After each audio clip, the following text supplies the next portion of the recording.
Nanapua o Hawaii Tupa amahope o ka aina Iki mai ka elele o ka loko I Aloha Hawaii, this is Pokal Lainui and you are listening to Hawaiian Potpourri on radio station KWAI 1080 on the AM dial, broadcasting from the top of the Chinese Cultural Plaza here in beautiful Honolulu, Hawaii. It's slightly raining on the mountainside. Today is the 25th day of February in the year 2012.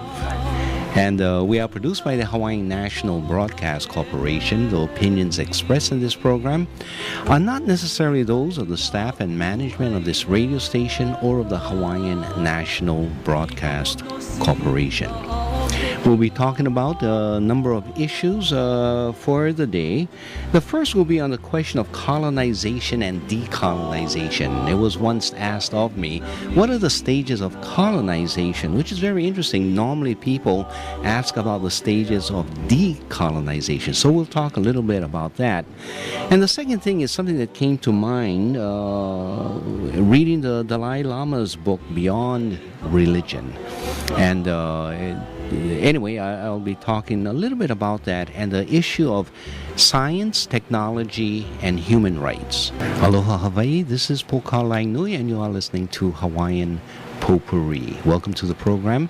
I will be your host for the next 2 hours, and during that period of time we'll invite your telephone calls as we bring up certain topics for discussion, giving you an opportunity to join in on our discussion. Our telephone number here is 524-1080. We broadcast, and this is being broadcast on a Saturday afternoon at 4 o'clock. We broadcast from 4 to 6 o'clock on Saturday afternoons on radio station KWAI, and that is, of course, at 1080 on your AM dial. And we also broadcast from 6 to 8 on Sunday mornings. Now, the programs are not the identical programs, but it's of the same nature in which we bring up subjects and give you an opportunity to share your opinion with myself and with whoever is listening, especially at 6 to 8 in the morning. Even I wonder who in the world will be listening at this time. And but we do have a very friendly audience, and we like to hold our conversations in a friendly manner. Okay, so here we go on the first question of colonization and decolonization. Someone once called, about 2 weeks ago I think it was, and asked, what are the steps of colonization? You know, we've talked about decolonization and how we can bring it about, but what are the steps of colonization? And lo and behold, I had written a paper, and it was so long ago and it was so complicated that I forgot the steps of colonization. Or I didn't remember all of the steps. So what I decided to do for this program is try to parcel out precisely what happens that brings about colonization of a particular area. Are there any patterns that are followed in the process of colonization? And of course, the patterns are set by the colonizers, not the victims of colonization, because the victims of colonization are generally minding their own business and having a life of their own, and then you have this intrusion, this so-called discovery, or the transmigration of population from another area coming into what I will call country. When I use the word country, it's not necessarily a state, not necessarily a nation, but generally identified by territory, a very specific territory. It may be a nation, it may be a state recognized in an international community as a state, but it is this territory that you find the movement into, and this is the beginning process of colonization. Now, let's take a situation where you have a group of indigenous people may have had contact with the outside world or the non-indigenous, at least not indigenous to that particular country, contact with the non-indigenous peoples. And normally the contact is made by either scientific investigation or exploration, or people moving out and trying to find more resources to dig up, either gold or oil or whatever it is, or wood, lumber, or they may be people traveling in order to proselytize their particular religious views, or it's a military from another country. But you have that initial contact between the indigenous culture and the foreign culture, the eventual colonizing culture. Okay. I'm going to describe 5 stages, and these 5 stages of colonization is based on a conversation I had, in fact a number of conversations, with a Virgilio Enriquez. He was professor of psychology from the University of the Philippines. And at that time I was doing radio with a different radio station, Hawaii Public Radio, and doing a second glance interviews. And he had heard the radio program, he had heard my formulation of the processes of decolonization, called me and said, you know, it was a very interesting program, and I was wondering if I can share with you my formulation for this process of colonization. And so it was something that sort of fit hand in glove with at least my concepts of decolonization. So Professor Enriquez proceeded to exchange with me his ideas, and so what I would like to do is explain his thoughts and perhaps added in some of mine, and give you a description of what he says the processes are. I should say that Virgilio has passed on, and he died of cancer in San Francisco about, I would say, maybe 10 years ago.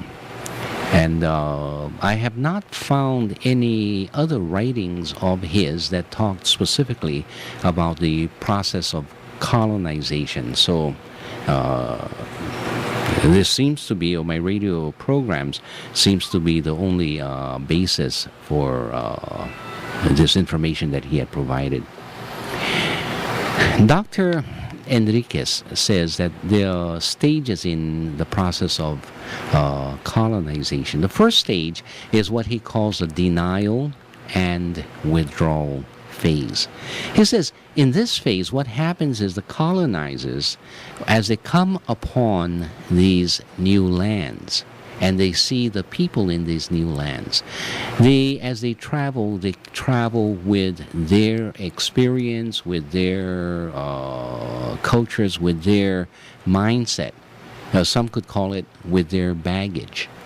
And as they travel with their baggage or luggage, they bring with them all of these concepts, all of these ideas that this is the way culture should or should not be. And so they become very judgmental.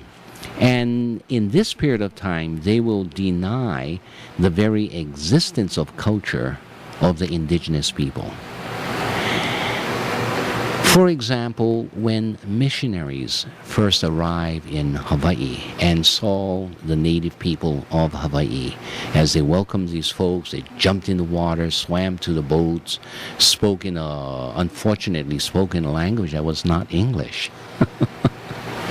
And their habits, their ways, their dress or their undress did not fit within the concept or within the idea of what is appropriate to the missionaries. And so they began to carry out this program of denying the very existence of culture of these people.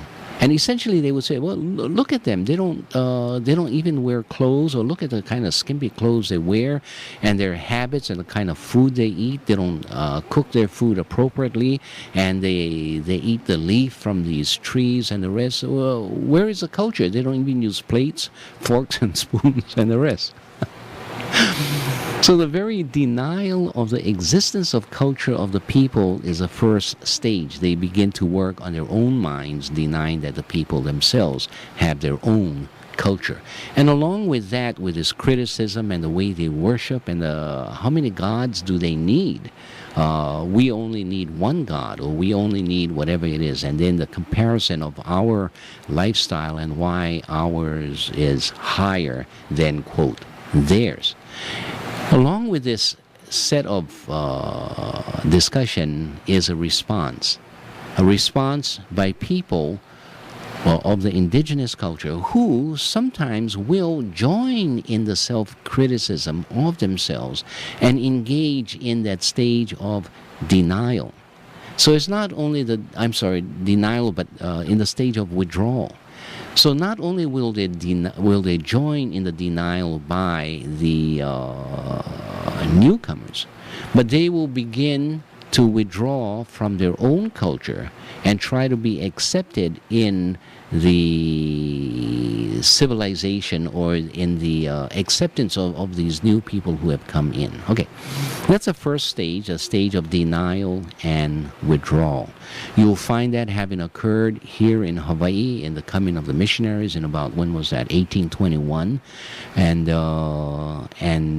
continuing after that. There's still some of that going on here in Hawaii even today, where people say, you folks had no culture, you didn't know what religion was, and then it's a continuing comparison of our culture, our people, our religion, and our technology as compared to you folks, and always taking it at a point in time of the first contact, or that generally the beginning contacts of the indigenous people. The second stage, after denial and withdrawal has been going on for a time, and as the people, the new people, the colonizers, begin to gain greater advantages, greater strength, able to control several markets or several areas, and have a sense of security among them, they will then enter the second stage, and that stage is called the destruction and eradication stage. And in this stage, what you will have is a direct attack upon the peoples and their culture. You may have the burning of the idols, you may have the destruction of their libraries. In the Philippines, I had heard that a lot of the tablets in which they kept their books written on bamboo records were all burnt, or much of it had been burnt, to destroy the historicizing of the indigenous people there, or at least part of the folks there. In the Philippines, you still have people who have yet to be discovered, or I have been told. How can you tell really if a person or if a people still have or have not been discovered? Anyway, that's a second stage. Along with this, you have this destruction, eradication, trying to wipe out any emblems of culture, whether it's found in the religion, in the technology, and the rest. So that's stage number 2. Stage number 3 is what is called the denigration, belittlement, and insult, in which any practice or observation or acknowledgement of the traditional culture is treated with contempt and even criminality. Okay. Here, even symbols of evil must be imported by the colonizer in order to gain legitimacy. Let's take this step by step. This idea of criminalizing the practice of one's culture, even one's language, one's religious practices. If we find out that you are practicing this voodoo practice, this taboo practice, this whatever it is, we will bring you to court, and then we will charge you as a witch and probably drown you. And if you didn't drown, it's because the goddess of water refused to accept your soul. So for sure you must be a witch, and then we'll burn you after that, or something like that. So it's that process of denigration, belittlement, insult, even criminalizing the actions of the people, the practice of the people. Beyond that, as I said before, even evil itself must be imported by the colonizing culture. For example, in Hawaii, you should not talk about kahuna anana. You should not talk about the akualele, the flying fireballs. You should not talk about all of these things found within the cultural, religious belief system of the Hawaiians. And instead, what they do is they import Dracula, they import Halloween and the goblins, they import all of these other stories that come from their culture, and they begin to now celebrate those symbols of evil. So that's another sign of colonization. Next is what we call surface accommodation, or tokenism. After the colonizers have generally established themselves into power, and they can deal with having destroyed the existing culture of the people, they can now impose themselves sufficiently so that they feel their power. They feel that, okay, we have taken over these folks well enough, and now there's not much to worry about. And so we can deal with some practices of the indigenous folks. Maybe we'll have a festival, maybe a parade, or some gatherings. So whatever the remnants of the culture survives of the indigenous people, they are merely accommodated in an atmosphere of folklorism, of, quote, showing respect to the old folks and to tradition. It reflects on how liberal-minded this new generation of colonizers are, and we care for the people, and we will respect these folks and all that stuff. But in terms of a real practice, they still need to get their massage systems licensed by the colonizers, and if they have other healing practices, well, if it doesn't match or meet with the expectation of our cultural approach, our Western practice of medicine, then it would not be licensed, not approved, and they continue with the criminalization. So we've seen a lot of that happen in Hawaii, and throughout areas that you have colonization, a lot of these practices have taken place. Now, the next stage is what we call transformation, where the cultural practice is transformed into the culture of the dominating society. For instance, a Christian church may use an indigenous person and incorporate some indigenous religious terms and practices within a Christian expression of religion. Now, if the colonizer comes from a different religious belief system, then you may expect to find whatever that religious belief system is, they will then begin to allow some of those customs and traditions of the old folks to come into their church.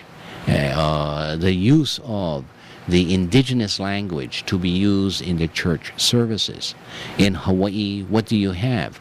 You have the, the ho'omaimai ceremonies, or the ceremonies of cleansing a particular area. And so you'll have an umeke, or what do you call an umeke? A gourd, and use of the tea leaf and the water, and put some Hawaiian salt in, and then go around blessing the place using this traditional Hawaiian style of blessing by an indigenous person speaking his indigenous language, but all within the Christian mythology or the Christian religion. and the prayer is going to the Christian God rather than the traditional God. So this is sort of a giving in to a certain extent, respecting the culture, but it's signs of colonization. It's not good enough to have the practitioners of that traditional religion coming in and making an only to whoever that particular practitioner should chant to. It should be to Keakua, to the God, to Yahweh, to Jehovah, and nothing more than that. And even within the Christian followers who are indigenous people, they will have to take some acceptance of allowing this to come in, to take place. So that's part of that process of colonization. You have seen a lot of this in Hawaii, and even within Hawaii, you still have slowly more and more of the cultural practices of the ancient times, such as, the kukui nut, and the leaves and branches of the kukui tree, because it's supposed to be the not the aumakua, but it was the the word slipped my mind, the representation of, I think it was Ku, the god Ku. And so for a long time the Christian churches would not allow this to take place, to allow kukui nut and the branches and the leaves to be used as decorations, because it would be appearing to bring in ku into the churches.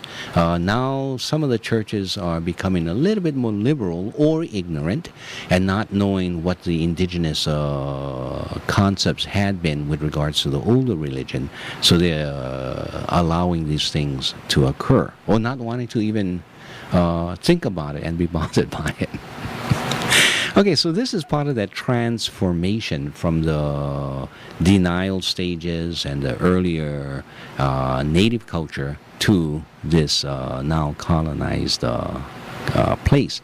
And then finally is the stage of exploitation. The stage of exploitation is the final stage where the cultural practice of the indigenous people is now sought for its commercial, its artistic, or its political value. So at one time where it was not good to reflect the indigenous culture by the people who were taking over, now that they have established themselves, they have attained power, they have essentially become the guys in power, then they will begin to start speaking the language of the indigenous people, just to show that they are very liberal, and it may be advantageous politically or economically or however other ways to show their liberality, their greater acceptance. So now it's okay to dress like the original Hawaiians with as minimum clothing as possible on Waikiki Beach. Or it's okay to practice these Hawaiian practices, to use ava again and all of these things. So at times it's used as the transformation of or the exploitation of the indigenous culture for that purpose, so that you may find professors at the university wearing their kikepa, or their Hawaiian dressing, and identifying themselves as people of the indigenous culture, yet serving in an Americanized university and teaching that approach. Or you have a law school that teaches American law and legitimizes the American occupation and presence in Hawaii, but at its graduation they may allow the hula, the chant, and all of these other things. So you have this mix, so it can become exploitative of the indigenous culture. So those are the stages of colonization. Perhaps at some other program, maybe the next program or the next half hour, we'll talk about processes of decolonization.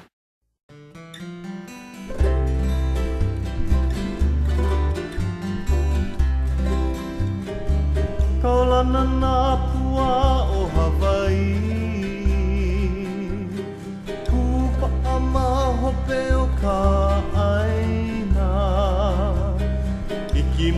ka elele o ka loko ino Pala pala anungu me ka paka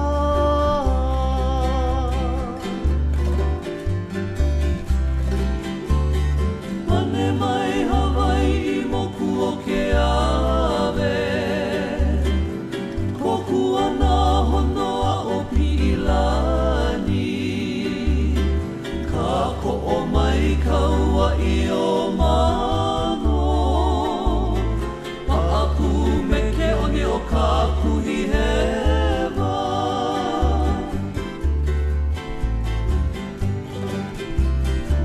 Aolea e kau i ka pulima Maluna o ka pepa o ka enemi Po o hui ai nā ku ai hewa I ka pono sivila a o ke kanaka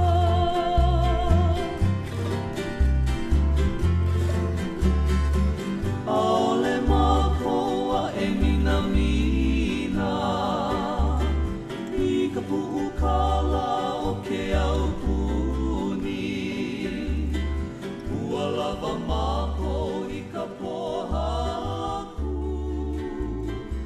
I ka ai ka maha o